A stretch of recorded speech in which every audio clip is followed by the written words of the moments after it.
자, 오늘은 코시 수열에 대해서 이야기해 보겠습니다. 수렴을 판정하는 방법이 여러 가지 있는데 이 코시 수열이 굉장히 유용하고 다양한 방법으로 사용될 수 있습니다. 자, 일단 얘가 뭔지부터 알아볼게요. 수열이 있는 xn이라는 수열이 있습니다. 이 수열이 임의의 양수 입실론에 대해서 뭐가 성립하느냐? 입실론에 대응하는 어떤 h가 존재해서 h보다 크거나 같은 nm에 대해서 xn-xm이 입실론보다 작아지는 이러한 h가 존재하면 얘를 코시 수열이다 라고 부릅니다. 한마디로 x1부터 쭉 가서 어떤 xh 그 다음에 있는 h 플러스 1 xn xm이 있다면 이 xh 이상에 있는 수 두 개, 항 두 개를 내가 임의로 골라요. 그러면 걔네 둘의 차이는 언제나 임의의 양수 입실론보다 작더라. 이걸 만족시키는 h가 존재하더라. 그러면 코시 수열이라는 겁니다. 즉 h번째 항 이후로는 항들 사이에 차이가 거의 없다라고 생각하면 되겠죠. 어때요? 수렴의 느낌이 좀 나죠. 그래서 얘가 중요합니다. 자, 이 코시 수열이 우리가 밝혀야 될 게 결국에는 바로 xn이 수렴하는 수열이다. 이 말과 xn이 코시 수열이다.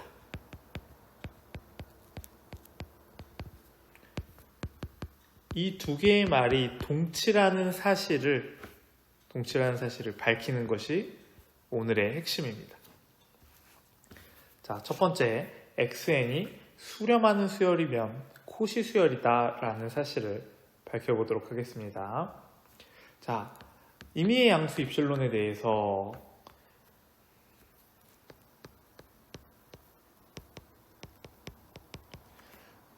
(2분의) 입실론에 대응하는 어떤 k가 존재해서 이 k보다 큰 n에 대하여 xn-x가 모두 2분의 입실론보다 작게 되는 이러한 k가 존재한다라고 합시다.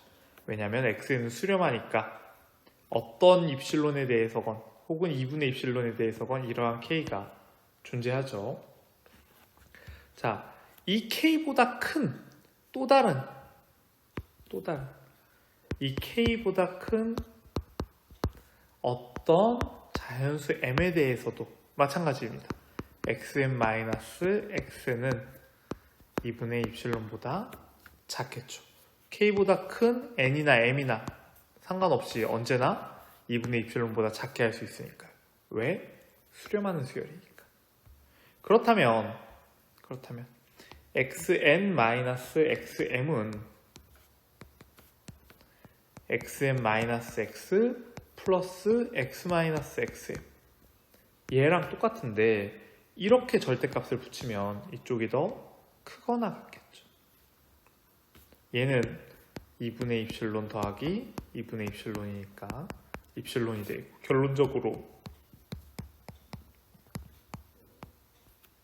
자, 저 k가 바로 h가 되고 h 2분의 입실론 얘가 바로 h 입실론이라고 해야겠네요. 보다 크거나 같은 n, m에 대해서 이게 성립하더라. 즉 수렴하는 수열은 코시 수열이더라. 자, 이제 반대 방향을 해볼 겁니다. 코시 수열이면 xn은 수렴하더라.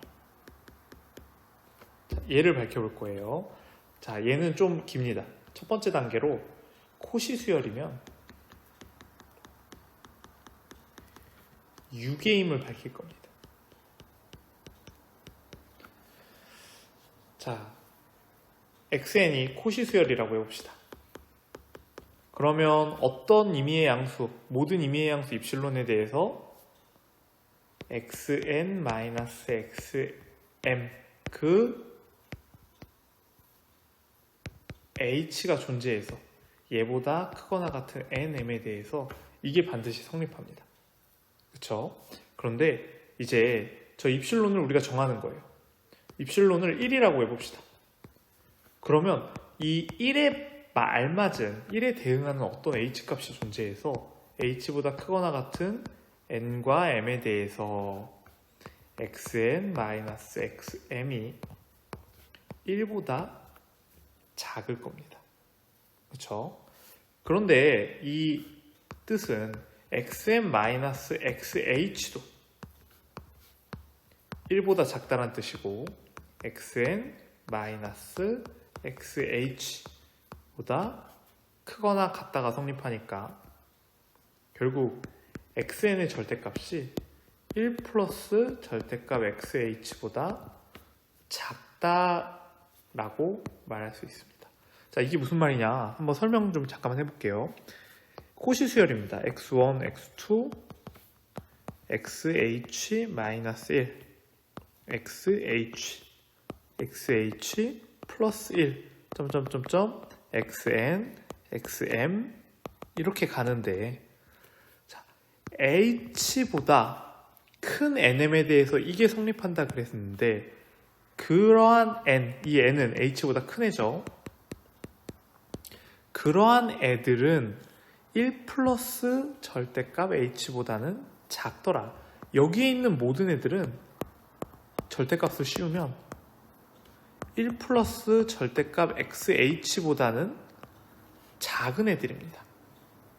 그렇다면 x1의 절대값, x2의 절대값, 점점점점, xh-1의 절대값, 즉 여기 있는 모든 애들의 절대값과 1 플러스 절대값 xh, 얘가 얘네들보다 다 크죠.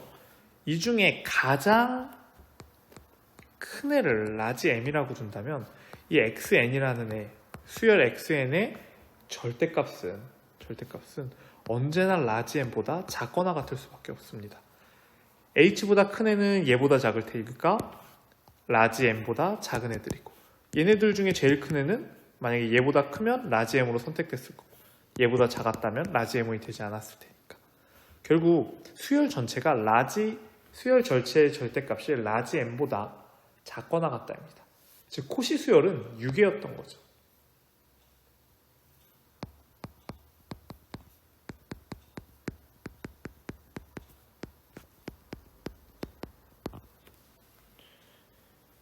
자, 이제 이 코시 수열과 유계, 이 두 개를 합쳐서 코시 수열이 수렴함을 밝혀보겠습니다. 자, xn은 코시 수열이니까 임의의 양수 입실론에 대해서 2분의 입실론에 대응하는 어떤 h값이 존재해서 그거보다 크거나 같은 n과 m에 대해서는 xn-xm이 2분의 입실론보다 작아질 겁니다. 그런데 코시 수열은 유계였고 유계인 수열은 볼자노 바이어스트라스 정리가 성립합니다. 무슨 소리냐? 수렴하는 부분 수열을 가집니다. 즉 xnk가 x로 수렴하게 하는 부분 수열 xnk가 존재한다는 거죠. 이 말뜻은 자, 어떤 숫자보다 커진다면 걔를 라지 s라고 할게요. s보다 크거나 같은 그러한 nk들은 xnk-x가 2분의 입실론보다 작게 할 수 있다라는 겁니다. 그런데 이 nk 중에서는 당연히 이 h값보다 큰 애들이 있겠죠. 그 중에 하나를 라지 k라고 합시다. 라지 k는 이 nk들의 모임이에요. 자, nk들에 속해 있고 그리고 h보다 크거나 같은 이러한 라지 k가 있을 겁니다. 그러면 여기에 속해 있고 그 다음 h보다 크고 xk-x가 2분의 입실론보다 작게 되는 그러한 k가 반드시 존재합니다. 요걸 성립시키고 요걸 성립시키는. 그쵸? 그럼 이쪽에서도 이 k는 h보다 크다 그랬으니까 xm-xk가 2분의 입실론보다 작게 하는 그러한 k 값이 존재할 겁니다.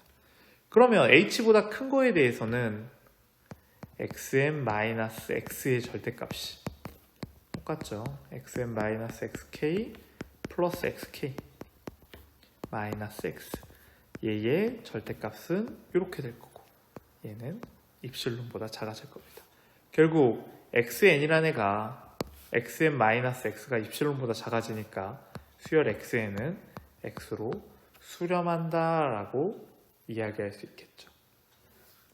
자, 이것들의 결론은 단 하나입니다. 결국 여러분한테 이 코시 수열을 알려준 이유는 이 코시 수열이 수렴을 판정하는 방법으로 쓸 수도 있겠구나. 그냥 특정한 이유로부터 항을 어떻게 뽑든 차이가 없다였는데 이 말뜻은 수렴하는 수열과 코시 수열은 같은 말이다, 동치다 라고 이야기할 수 있다라는 겁니다. 이거는 나중에도 굉장히 많이 쓰일 거예요. 그 과정에서 먼저 수렴하면 코시 수열이다를 보이는 과정에 이 증명 기술하고 코시 수열이 유계이고 유계이면 볼자노 바이어스트라스 정리에 의해서 수렴하는 부분 수열을 가지고 그리고 이 수렴하는 부분 수열과 코시 수열을 이용하면 똑같은 기술적 방법으로 코시 수열이 수렴한다를 밝힐 수 있었습니다. 자, 이제 여기에 더해서 급수라는 거에 대한 이야기를 조금 하도록 하겠습니다. 자, 급수라는 건 뭐냐면 결국에는 어떤 수열 xn이 있을 때 이 xn에 의해서 만들어지는 합에 의한 항, 예를 들어 S1은 x1, S2는 x1 더하기 x2 이렇게 쭉 내려가서 SN은 S1부터 XN까지의 합 이렇게 된다면 이러한 SN으로 이루어진 이러한 수열을 우리가 급수라고 부른다는 거예요. 자, 우리가 배웠던 것 중에서는 여러 가지가 있을 텐데 특별한 예제 한 두 가지만 들고 오늘 마칠 거예요. 첫 번째는 조화급수.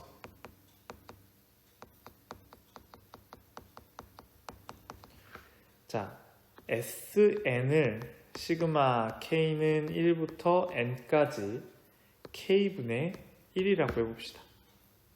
그쵸? 자, 얘를 N을 무한대로 보내볼게요. 얘 수렴할까요? 발산할까요? 즉 1 더하기 2분의 1 더하기 3분의 1 더하기 4분의 1 더하기 5분의 1 더하기 6분의 1 더하기 점점점점 얘가 수렴할지 발산할지에 대해서 고민하는 겁니다. 그런데 이 값을 라지 S라고 해볼게요. 라지 S라고 해볼게요. 자, 수렴한다고 해봅시다. 라지 S로 수렴한다 라고 했더니 얘는 분명히 1 대신에 내가 2분의 1을 써볼게요. 3분의 1 대신에 4분의 1을 써볼게요. 5분의 1 대신에 6분의 1을 써볼게요. 자, 결국 지금 무슨 작업을 하고 있냐면 2n-1분의 1 더하기 2n분의 1을 이렇게 쭉 가겠죠. 얘를 지금 뭐 하고 있냐면 2n분의 1 더하기 2n분의 1로 바꾸고 있습니다. 자, 분모가 점점 커졌으니까 이쪽이 명백히 작은 애죠. 즉 부등호가 이렇게 될 겁니다. 그런데 얘를 봤더니 1, 얘를 봤더니 2분의 1, 얘를 봤더니 3분의 1, 그 다음은 8분의 1 더하기 8분의 1이니까 뭐가 나오겠어요? 4분의 1. 얘는 2n분의 2니까 n분의 1이네요. 그쵸? 결국에는 얘가 처음에 s랑 같더라는 겁니다. 우리가 구하려고 했던 s가 s보다 크다, 같다도 아니고 크다예요. 모순이죠. 즉 수렴한다고 가정한 게 잘못됐으니까 이 조합급수 1 더하기 2분의 1 더하기 3분의 1 더하기 4분의 1 이 조합급수는 발산한다라는 겁니다. 자, 두 번째 이번엔 k제곱분의 1을 봅시다. 얘를 SN이라고 할게요. 리미트 n이 무한대로 갈 때 SN은 수렴할까 발산할까 얘를 볼 거예요. 그런데 이 SN이라는 애를 가만히 살펴봤더니 1 더하기 2의 제곱분의 1 더하기 3의 제곱분의 1 4의 제곱분의 1 5의 제곱분의 1 6의 제곱분의 1 좀만 더 쓸게요. 설명을 위해서.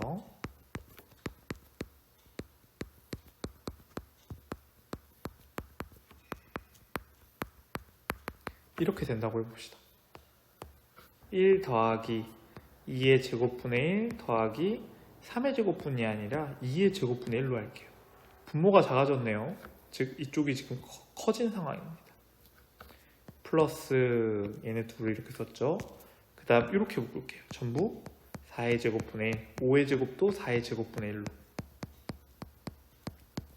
전부 4의 제곱분의 1 그러면 얘는 1 더하기 이렇게 두 개 더하면 2분의 1 이렇게 더하면 4분의 1이니까 2의 제곱분의 1 그 다음 이렇게 8의 제곱분의 1이 8개니까 2의 세제곱분의 1 얘는 1-2분의 1분의 1이죠. 즉 2가 나옵니다. 수렴하네요. SN을 무한으로 더했더니 얘는 분명히 단주 증가하는 애입니다. 그런데 그 증가에 뭐가 있어요? 한계가 있네요. 그렇죠? 유계란 뜻이죠. 그 뜻은 수렴한다 라는 뜻입니다. 일반적으로 시그마 n은 1부터 무한대까지 n의 p제곱분의 1이라고 됐을 때 p가 0보다 크거나 같고 1보다 작거나 같으면 즉 0보다 크고 1보다 작다면 발산하는 것으로 알려져 있습니다. 그리고 p가 1보다 크면 수렴하는 걸로 알려져 있어요. 자, 이렇게 알고 있으면 나중에 우리가 급수 얘기를 할 때 좀 쉬워서 오늘 좀 하는 김에 수열 이제 마무리 짓는 김에 여기까지 했습니다. 자, 이제 여기에서 수열은 마무리 짓고 다음 시간부터는 극한에 대한 이야기를 하겠습니다. 자, 고생했습니다.